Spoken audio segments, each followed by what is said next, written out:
Hi, my name is Harrison Burns. Today I'll be interviewing Steven Rodriquez for Grieving Teens. Steven, thank you for joining me. If you would care, give me your name, age, and the school you attend. Hi, I'm Steven Rodriguez. I'm 16 and I go to La Quinta High School. Steven, my first question to you is how did you find out about Grieving Teens? Did a friend tell you? Were you recommended by a counselor? How did you find it? Well, I was in, excuse me, it was in ninth grade. Um, I was, a counselor had pulled me in during one of my classes and she just was kind of like, hey, um, I found out about this program or whatnot. And then she just started talking to me about it. And I was really skeptical about it. I didn't really like sharing my feelings or talking about any of that sort of stuff with people. So I was really iffy about it, and I was like, I don't really know. And she's like, at least try it. You don't have to, stay in it. It's not permanent. It's not anything we're forcing you to do.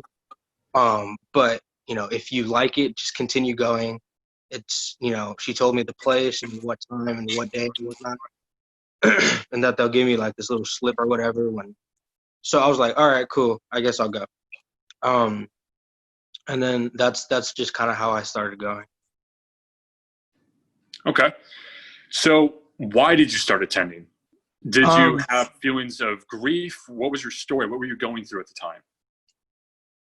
at the time, I was going. I had a lot of stuff kind of happen to me when I was younger.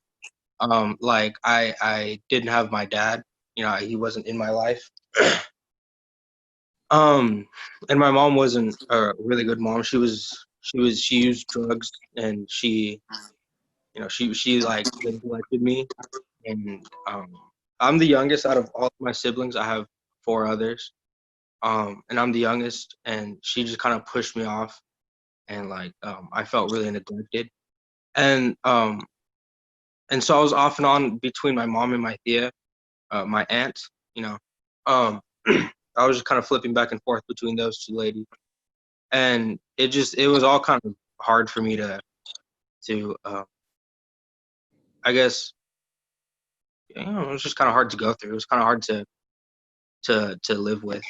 It was something I didn't really like talking about, or I didn't really like that it happened. You know, so I didn't really share it that much. I wasn't really too big on talking about it. But once I started going to the grief group meetings or whatever, um, that's when I began to start like opening up. That's when I began opening up about all of that stuff. Um, there's a lot more to it, but that's just kind of the quick, you know. Okay. Well, at any rate, did your father did he ever come back into your life? No, he's in prison. He got arrested when I was a baby, I believe. I don't exactly know how old I was, but I know I was a baby. But he got arrested and he's still in there. So you could say that you were dealing with some father void, that void of not having that father figure around as you were Yeah. growing up and trying to become your own man. Yeah, it was hard growing up without a dad because I didn't have a lot of father figures in my life. There weren't really any there were a few, but they weren't like steady father figures that I can count on. It was real hard for me to become a man or become my own man because I wanted a father figure that I needed a father figure. I think every young boy needs a father figure in his life, and not how everyone kind of didn't feel didn't feel good because you'd have other boys talking about like, hey, me and my dad, we went to go do this, or all that stuff. And, I had to learn how to do certain things that usually kids are taught by their fathers and whatnot. And it felt, yeah, like a void. I felt like I didn't have a certain something that I needed. I felt like I had a hole, and I didn't have any steady way of fixing it. Did you attempt to fill that hole with something else or something that was temporary or perhaps not as solid? Um, yeah, I started hanging around some bad people back when I was with my mom. We started, we did a bunch of bad things. We were just a bunch of They were older kids, like I want to say like 2, 3 years older than me. Um, I'm not exactly sure how old I was at the time, but I don't know. But yeah, they were older than me. And I kind of just looked up to them, and I looked to them for advice and for guidance and whatnot. And obviously they had that void too. They didn't have their own father, and they were going through their own thing. So they made bad choices, and I followed in their footsteps to try to fill the void that I had. Well, it seems like you've since learned better. But at any Yeah. rate, with your mother as well, I'm curious, did you have that similar feeling of void with your mother? Yeah, but it was the same feeling but different at the same time because she was there.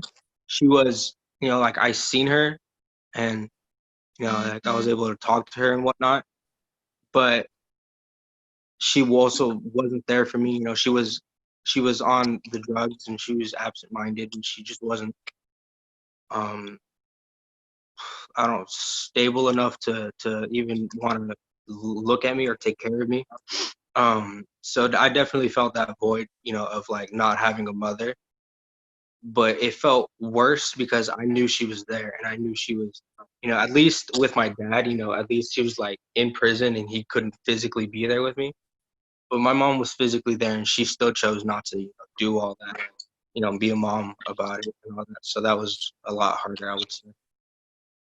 So do you think that was harder for you given the fact that you didn't have your dad starting out, but you had your mom, but she was present but not active in your life? Do you think that was more difficult or less difficult than not having your dad around?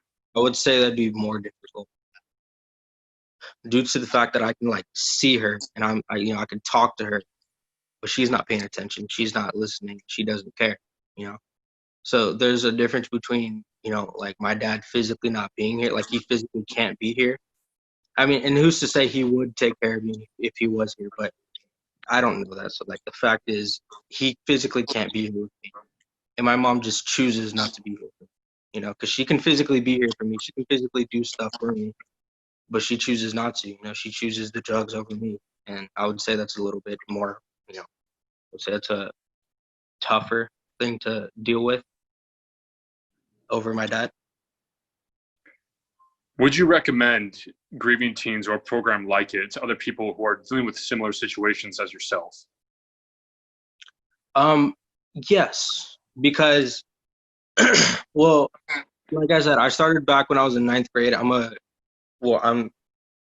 junior. I'm gonna be a senior. Um, so it's been quite some time that I've been in it, and I've kept in touch with Tom. I'm not the best about that, I'm not good at texting and whatnot, but but yeah, I try to. It's helped me a lot in ways that I really didn't think I'd be able to be helped in. I wasn't. He gave me some sort of hope.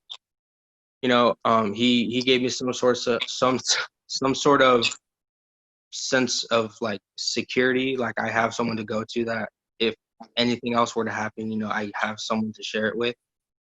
And I mean, it still wasn't like the best, and I still wasn't totally confident in sharing my feelings, but it was still something I could fall back on if I ever needed it.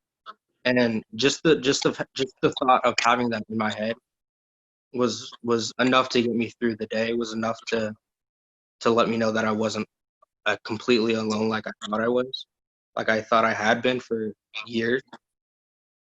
Um, I mean, it's for some people, it's not life changing. It doesn't change you at all. But for me personally, it's a life change. It's life changing. It changed my life. It totally turned my life around.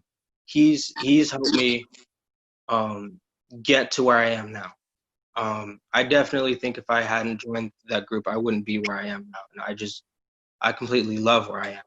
I have a new family. I go to church now, and I do a lot more things that I didn't think I'd ever be doing if, I just don't think I'd be doing any if I hadn't met Tom and if I hadn't started going to the group. I definitely would recommend the Grieving Teens or a program similar to it. Stephen, thank you so much. I really appreciate all your input. You've been great. I have one final question for you, and it's just, do we have your permission to use this testimony and this recorded interview to support Grieving Teens in a professional capacity? Absolutely. Okay. I would love that. Stephen, thank you so much for your time. I really appreciate it. Of course. All right. Have a good one.